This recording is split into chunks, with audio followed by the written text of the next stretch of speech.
I have to say that my coaching style, I don't know how to explain, but it's completely changed through your video, your tips, your advice. I don't know when I discovered you, maybe, I don't know, 2 years ago, 1 year ago. And through the RFU video, keep your boots on, I think so. Yeah. Some videos with some little children. Yeah, exactly. And I say, okay, this is complete. It's not a completely other way, because in reality, my type of training was just game based. But in Italy, I don't know if is the same things there in England, but in Italy, we don't have a game based mindset for the training. We are.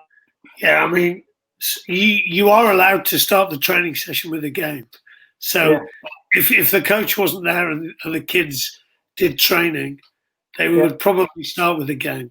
Yeah, would be my view. And when you talk about your coaching, so I just think that if people are like just really kind to kids and treat them as if they were their own kids, then they'll be doing a good job anyway. So whether we do drills or games or whatever we want to call it, I think the most important thing is you're just really kind to the kids, and you understand that some kids are finding it quite easy and doing pretty well, and some kids are finding it hard, and you need to help them a little bit. And you probably want to just check in and see if they've all got smiles on their faces, and they look like they're having fun, and they want to come back next week. Then you're doing a good job. So it'd be interesting. So you might see it, but one of the things that's quite hard in England is that that's what the kids want, but that's not always what the parents want. Oh yeah.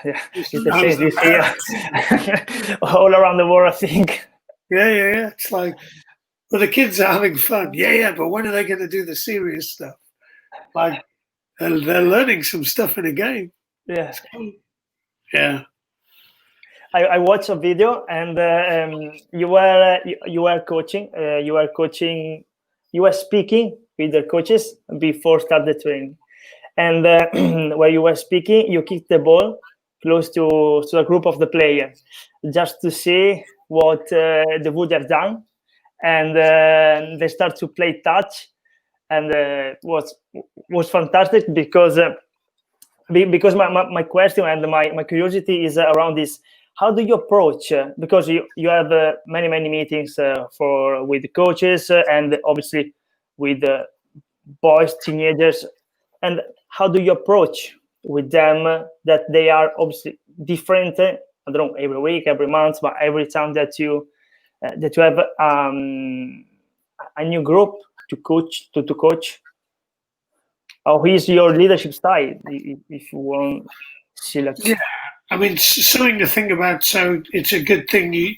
So if we kicked a ball near a group of coaches, they would also play a game. Oh yes. They wouldn't do a drill, but they think that the kids need it. I mean, I guess one of the good things for me is because I get to coach in lots of places. Like, I guess you get to learn lots of little tricks and techniques, and so a couple of things. I mean, I would always say to the kids, just get a game going to start with, and I just see what game they play. So if they play touch, or they play bulldogs, or they play TIG, or whatever they play, I can then go from there. So I want to find out what they really enjoy playing, and ask them why, and get interested in that, and observe and see who does all the talking or the leading, and probably then work some stuff out from there. That would be one of the first things I would do anywhere I go, really. And then I would just think about giving them choice. So it's really important that people have choice. No one likes their boss telling them what to do. Yeah. So I might go, look, do you want to make the pitch wider, or do we want to change the scoring system, or do we want to split it into two pitches because there's a lot of players on this pitch, or Do you want to use the rugby ball or the football? Or I would just give them choice, and I might have an idea of where we might go, but I would want to go really follow their energy, really. Okay. That would be my kind of. And the other thing I would do a lot with the kids is get them to speak to each other a lot. So I might go, look, I want you just to go. I might just go, look, tell me about Alessandro. Tell me, you guys, tell me what he's doing really well. Tell him what he's doing really well, because I want to get boys to say good stuff to other boys. I think it's a really important skill for boys to have, and it's really important for people to feel like they belong to a team, and so their peers telling them the stuff that they bring to the team is really important. So I would, as I go back, I would probably adapt their game, and I would 100% want them to be telling each other what they're doing well. Okay. So you just start with the game, and you see what is going on. Yeah, and let's imagine that there's and because all the kids would have different needs. So there might be a kid that's are you right-handed, Alessandro? Yes. Cool. So you might be actually throwing some really good right-handed passes. That you might have someone like another coach or a skills master, and you can go and do some right-handed passes that are even further, or you might go and do some left-handed passes for a minute and then come back into the game. And so I think if someone's finding something, struggling with something, but once again, I would want them to go to the coach. So I don't want to go, oh, Alessandro, you're rubbish with your left-hand pass. Come over here. Because I want you to go, do you know what? I probably need to get better at my left-handed pass. I'm going to go and practice it with Rusty. So my preference would always be that. The players are generally quite aware of that. So I don't need to tell you you're not that good with your left hand. You probably know. Yeah. Yeah. So your choice to come over is really powerful, as opposed to, me making you feel bad, maybe in front of everyone going, Alessandro, your left-hand pass is rubbish. Get over here. Yeah. I know. So, yeah, and once again, I would think about numbers. If there was, so the benefit of, like, if you were to play 15 aside, then it looks like the game, and you've got kicking and tactics and everything, but there'll be some players that won't touch the ball very often. If you go down to, 2 or 3 aside, then lots of touches, but you don't get to practice off the ball, and you don't maybe get the tactical or the kicking stuff. So I think I would vary numbers and sizes of pitches, and give people opportunities to be on the ball lots, to make lots of left-handed passes, but also to spend a bit of time understanding what you need to do off the ball to affect the ball. So in England, Owen Farrell spends more time on the ball than any other England player, and he spends 5% of England's time on the ball, so he spends 95% off. So if you're a winger and it's wet and windy, you're probably spending almost 100% of your time off the ball. So what you do off the ball is, so another thing I would have ideally would be a coach that coaches off the ball as well, because it's a really big part of the game. I mean, there's 30 people on the pitch. There's only one person who has the ball at any time.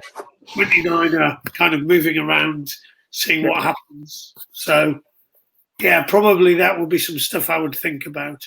Now, if everyone in the team is struggling to pass, then we might do some little bits of passing, of course. I would try and make it fun. I would make it competitive.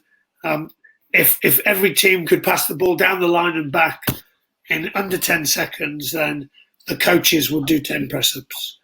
And the players would work really hard for the coaches to do 10 press-ups. Yeah. They get really excited about it. Another question, obviously connected about what you said, is I watched, I think last week, a webinar of Stuart Lancaster. Yep. and he talked about some tips to create, to organize the training, then some game inside the training. And what are your principles to create a game? Yeah, I would have a list. I would probably have 3 or 4 games that I play a lot. Okay. So, and it would depend upon, like, so I could play this with 4-a-side or 5. I would just think about the numbers and the size of the pitch. So depending upon what I want. So if I want lots of running, and lots of kicking, I might do a really big pitch with not so many numbers on. So they do lots of running and there might be spacing behind. If I wanted to help people who are learning to tackle, then I might do a pitch that's not very deep. So it might be that your try line and my try line are 5 meters apart, because then nobody gets a run up. Okay, yeah. If I wanted to practice lots of wide passing, I'd make the pitch really wide. If I wanted to practice left to right passing, I might tell one team that they get 10 points if they score in the right corner. So I would think about the scoring system as well. I wouldn't tell both teams, because if I told the other team, they would just all stand there and stop it. Yeah. So, and then my games would be around things like, say, the Fiji game. So Fiji is, so if I'm playing against your team, the only way you get the ball back is by holding up a player with the ball.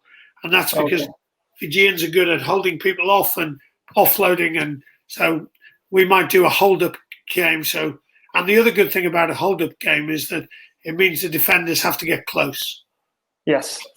Like almost hugging and holding up, and that's good for me.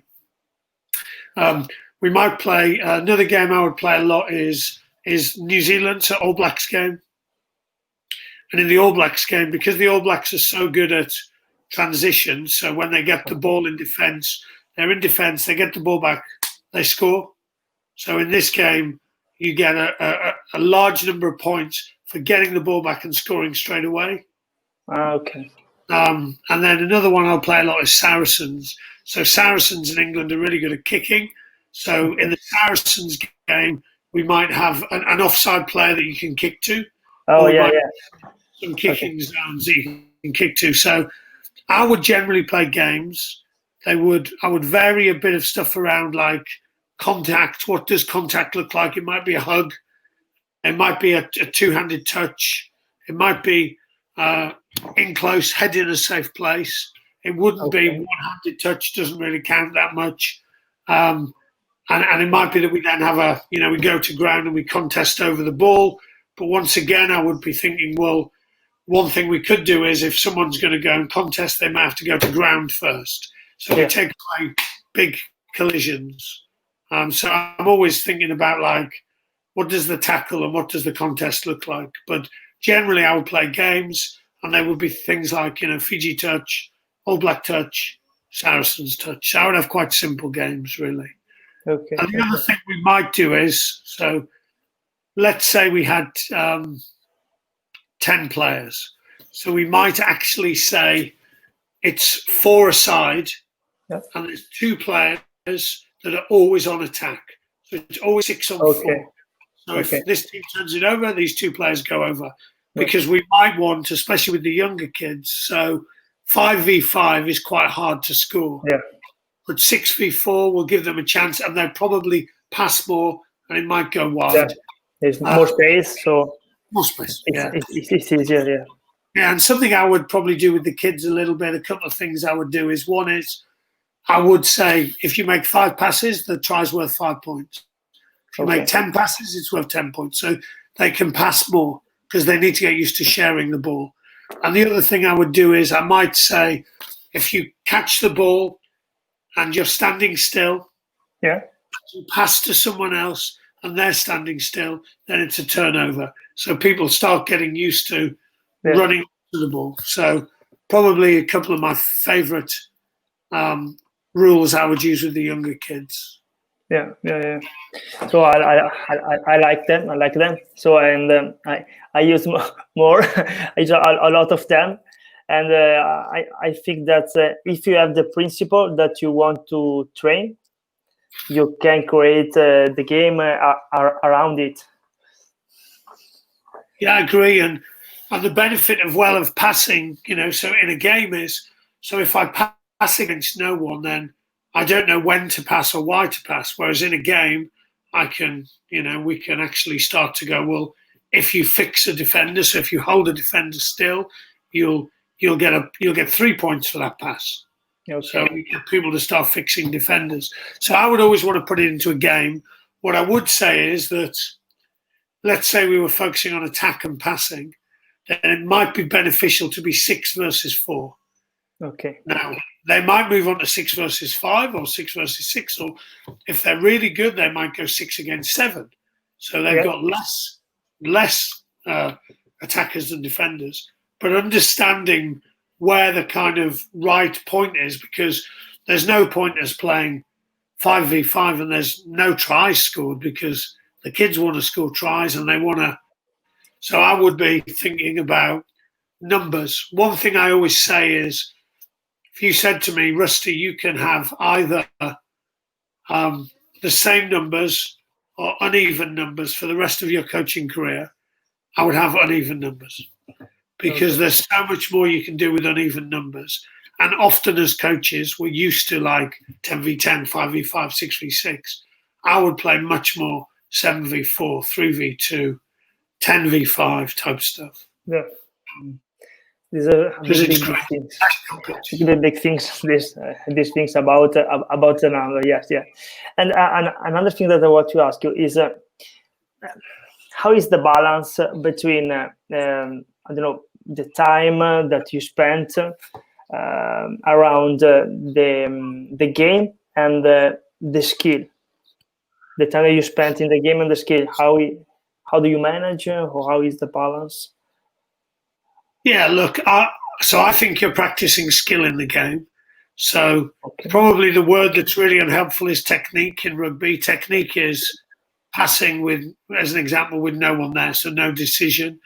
I would generally do games. However, if, for example, there's a player who consistently cannot pass off his left hand or her left hand, then we would go give them some opportunity to practice it. But I would always want them to then come back into the game and use it.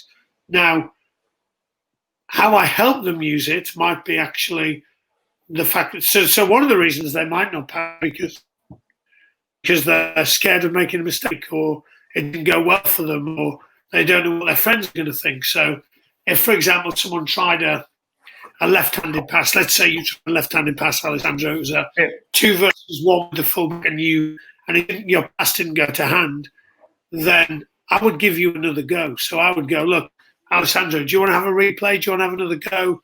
Is there anything you do differently? Okay. Because often as coaches, we either go, or we go, unlucky. Actually, to give someone another go is really helpful. And so, there'd be loads of opportunities back in my career that I wish I'd had a chance to have a replay, if I'm honest. Still the same. So it might be we go, cool, freeze, okay, everyone go back into position. Alessandro, cool. Was it a good decision? And you might go, yeah, it was a good decision. Cool. What about execution? Would you do anything differently? Yeah, I don't know. I might keep my hands up a little bit more, or whatever it might be. I would try to separate decision making and execution. So if it's a good decision, so it might be a kick over the top. Good decision, or kick. How do you get better? You practice kicking. So it might be that we go, do you want to have a replay now, or do you think it would be worthwhile to go and do some practicing with the coach on this, or whatever it might be? So, I guess training is to highlight the stuff the kids are doing well, but also to go, look, this person can't yet pass consistently off their left at full pace. By the way, if you watch international rugby, there's plenty of players that can't do that. Yeah. What position did you play, Alessandro? What position did you play?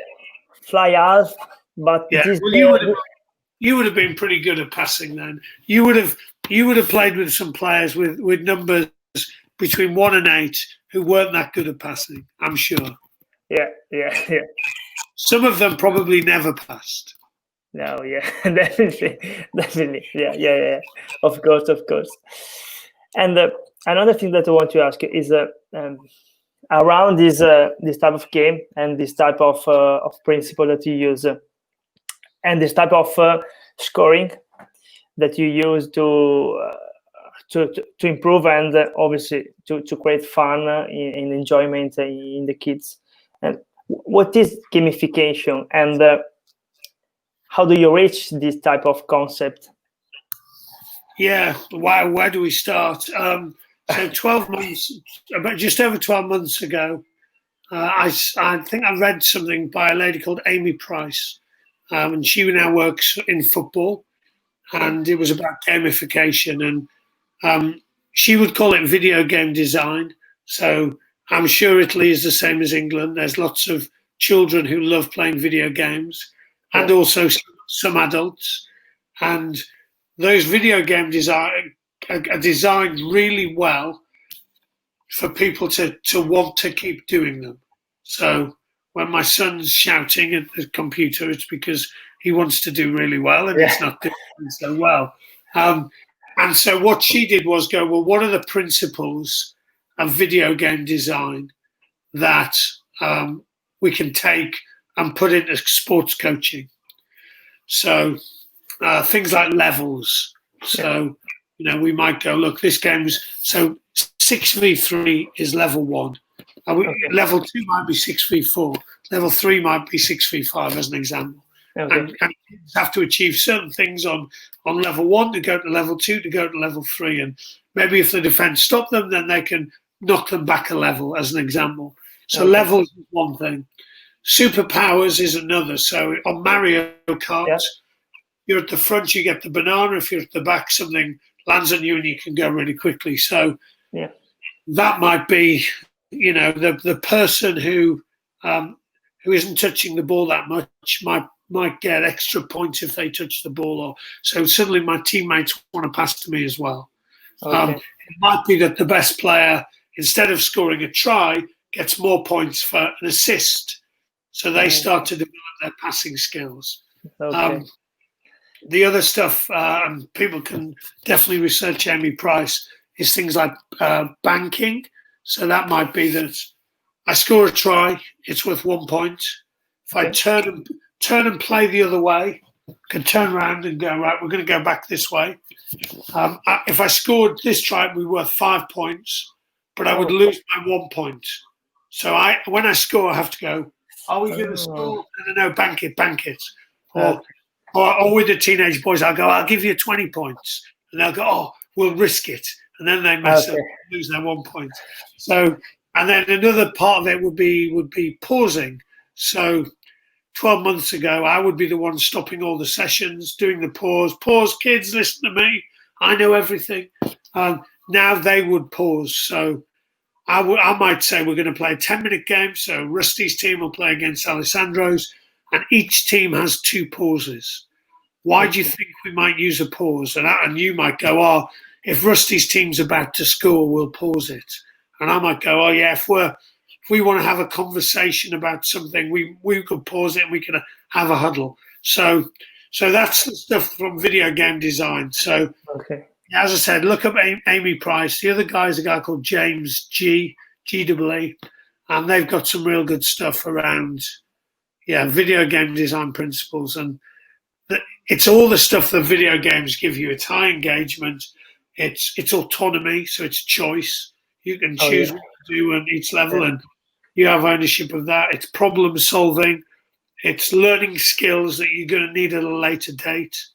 It's been transformational for my coaching, really. Yeah. And in your opinion, for example, the superpower, because I see your video and I see your training session, and you ask what superpower you want to have, and your opinion, what is the improvement in the knowledge, in the skills of a kids to use these things, this superpower?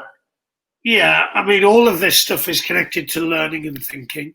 So they might be thinking, so a couple of examples, they might be thinking, if we choose this superpower, we will beat the opposition. So they might say, okay, Rusty, we're now allowed an offside player, but we don't tell the opposition. Or we might say, Rusty, can we have you give us some decisions as a referee and we see how they react? And then we can have a conversation about that. Or they might say, okay, their try area is now between the 15s instead of the full width. So I think it might be a tactical solution to win the game. The other thing it could be is, so I did a session on the Isle of Man, and there was a girl who was new to rugby and having a really good time, and they said, "Oh, Sarah's doing really well. We'd like her to be a 3-touch player instead of 2 touches, so she gets even more touches, and she might score some tries." So that's 2 things for me. That's like someone who's new to the game being allowed to access it, because it's quite hard if you come in new to a sport. But it's also like peers telling them they're doing something well and then giving them something else to help them. That's really powerful, like empathy and support and being part of a team. So that's how I see superpowers. I might also use it as a way of kind of depowering the best players. So if I might suggest to the opposition, look, if let's say you're playing me and I've got a player that's just running over everyone and really dominant, I might say, oh, do you think you could pick a superpower to deal with that player on Rusty's team? And you might go, actually, we only have to touch that player. We don't have to tackle them. Or if that player gets touched, it's a turnover. And then I might have a conversation with that player and go, look, these guys think you're doing well. This will be a great challenge. You up for it, type of thing. Yeah, fantastic. Yeah, so I always want to make the games competitive. There's no point having one player that's being really dominant. It's not helping him on. Yeah. It's not helping them in the long run, because eventually people will tackle them. Yes. Unless they're Billy Vunipola or someone absolutely gigantic, it's likely people are going to tackle you. And I mean, there's no one in world rugby that can't be tackled. Yeah, it's fantastic because it's around the cards philosophy, so creative awareness and the other things, decision making, so self-organizing. Because well done, Alessandro, top work. But because I really into this type of philosophy and principle, because if I think this philosophy, I can use it in every aspect of the life. Because, for example, leadership, you have to be creative, awareness, decision making, self-organized, everything. Players, coaches, club. So yeah, I mean, so I think of it like this. So, what's the purpose of a rugby club? So, if we think it's about community and helping people be better people, which is what I think it should be, then what skills are we developing in them, and or allowing them to demonstrate, or supporting them with, or however we describe that? And I'm the same as you. Like, I can sleep easy at night if I know that I've helped people get to a better place, and these skills, so creativity, awareness. So that might be self-awareness, awareness of others, how you interact with people, which, as you said, is a big part of leadership. Resilience, how you deal with pressure. That might be that might be quite important in life. Decision making, quite important in life. Self-organizing, pretty important in life. And I can sleep easy at night knowing that whether or not that player plays rugby to under 15s or to under 50s, or goes to another club and plays, or goes and plays another sport, but I've just left that, help that person be a better version of themselves, really. So, and actually also, if we want players who go and play for Italy and play the game in the future, then they're going to need those skills as well. So creativity is actually about solutions to problems. So, can I pass off my left? Can I pass off my right? Can I kick off my left? Can I kick off my right? And the story I always say with creativity is, so Mike Beale is the coach at Rangers, and I said, why didn't you make it as a player? And he said, because at 18, my left foot was 18 and my right foot was 3. So he was a footballer and he couldn't solve problems on the right-hand side of his body. Same with rugby. So we'll see players that can't pass one way, can't pass at all, can't kick, and actually it limits their ability to play the game. So if we're serious about keeping kids involved in the game, we need to actually make them really skillful from a young age. So we shouldn't be banning them from kicking. We shouldn't be telling props you can't pass. We should be going, let's find ways of helping you learn to pass or kick, because you're going to need this stuff in the future. Yeah.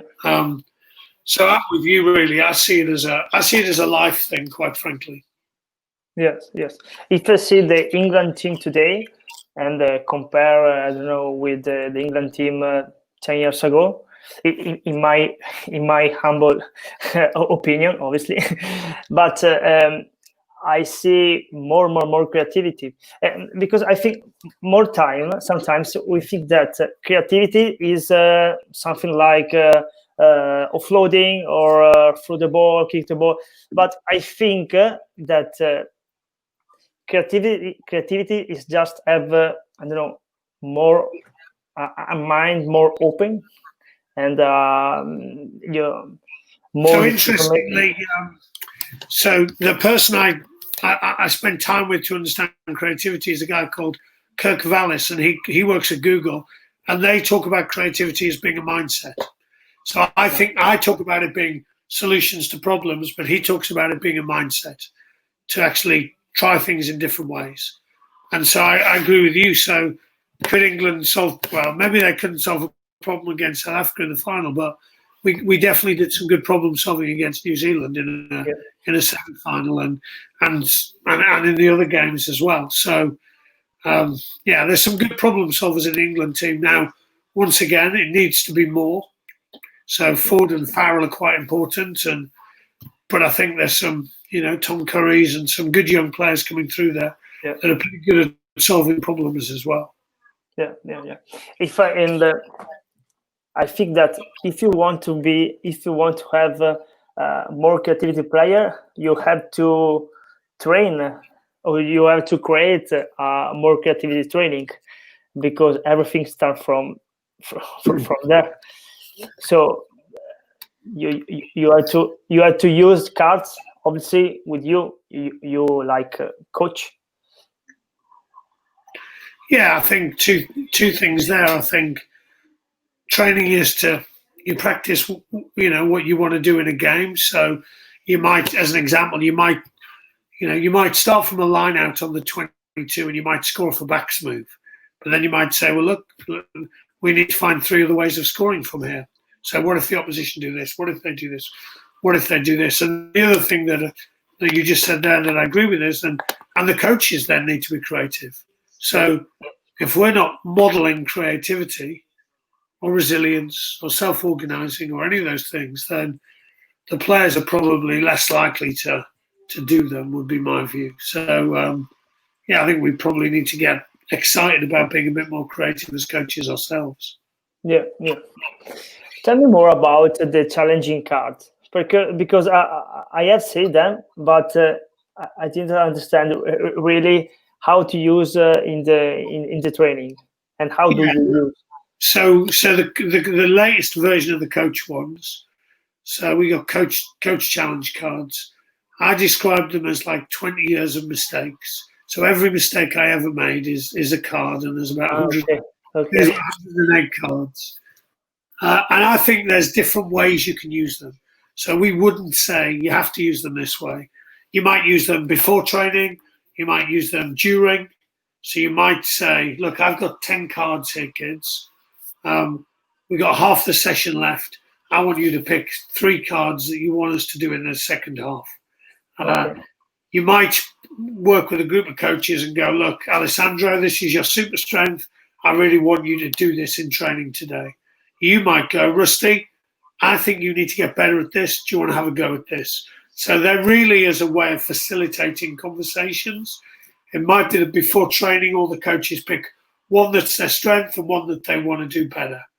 It might be that you pick your worst enemy to tell you what you're not very good at. Yeah. It's up to you, really.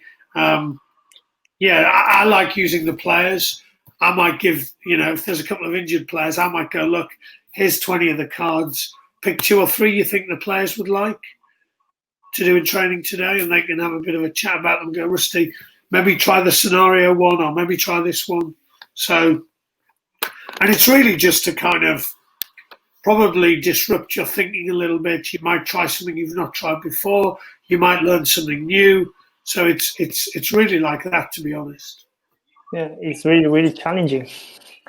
Yeah, you might not use all of them. You might use some of them. You might be curious and go, oh, I wonder why this card exists.